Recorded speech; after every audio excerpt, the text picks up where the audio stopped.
പഠനം എന്നത് മനസ്സിലാവാത്ത സൂത്രവാക്യങ്ങളുടെ ഒരു മങ്ങിയ ലോകമായി മാറിയോ? ഇനി പഠനം നിറമുള്ളതാക്കാം. ആശയങ്ങൾ കൃത്യമായി മനസ്സിലാക്കി വ്യക്തതയോടെ പഠിക്കാൻ ഇതാ ഒരു പുതിയ വഴി.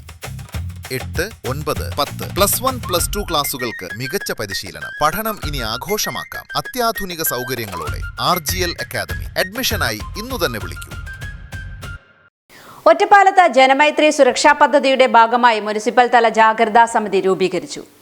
ജനമൈത്രി സുരക്ഷാ പദ്ധതിയുടെ ഭാഗമായി ഒറ്റപ്പാലം പോലീസ് സ്റ്റേഷന്റെ നേതൃത്വത്തിൽ മുനിസിപ്പൽ തല ജനമൈത്രി ജാഗ്രതാ സമിതി രൂപീകരണ യോഗം ഇന്ന് രാവിലെ ഒറ്റപ്പാലം പോലീസ് സ്റ്റേഷനിൽ നടന്നു. ഒറ്റപ്പാലം പോലീസ് സ്റ്റേഷനിലെ സബ് ഇൻസ്പെക്ടറും CROയുമായ ഇൻസ്പെക്ടർ വിനോദ് B. നായരുടെ നേതൃത്വത്തിൽ നടന്ന യോഗത്തിൽ സർക്കിൾ ഇൻസ്പെക്ടർ രൂപേഷ് അധ്യക്ഷത വഹിച്ചു. പൊതുജന പോലീസ് സഹകരണം കൂടുതൽ ശക്തിപ്പെടുത്തേണ്ടതിന്റെ ആവശ്യകതയെക്കുറിച്ചും ജനമൈത്രി സുരക്ഷാ പദ്ധതിയുടെ പ്രവർത്തനങ്ങൾ കൂടുതൽ കാര്യക്ഷമമാക്കുന്നതിനുള്ള നടപടികളെക്കുറിച്ചും അദ്ദേഹം വിശദീകരിച്ചു.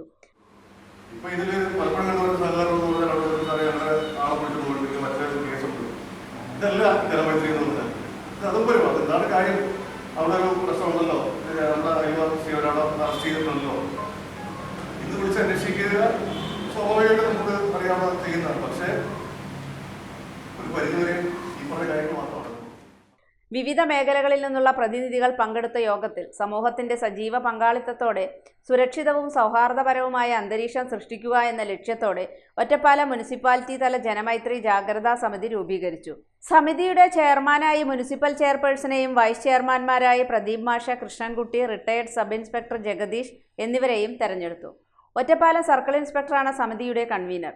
Sub inspector Vinod B. Nair, CRO, Janamaithri beat officer Kiran D., കോറ ജനറൽ സെക്രട്ടറി വേണുഗോപാൽ എന്നിവർ ജോയിന്റ് കൺവീനർമാരായി പ്രവർത്തിക്കും.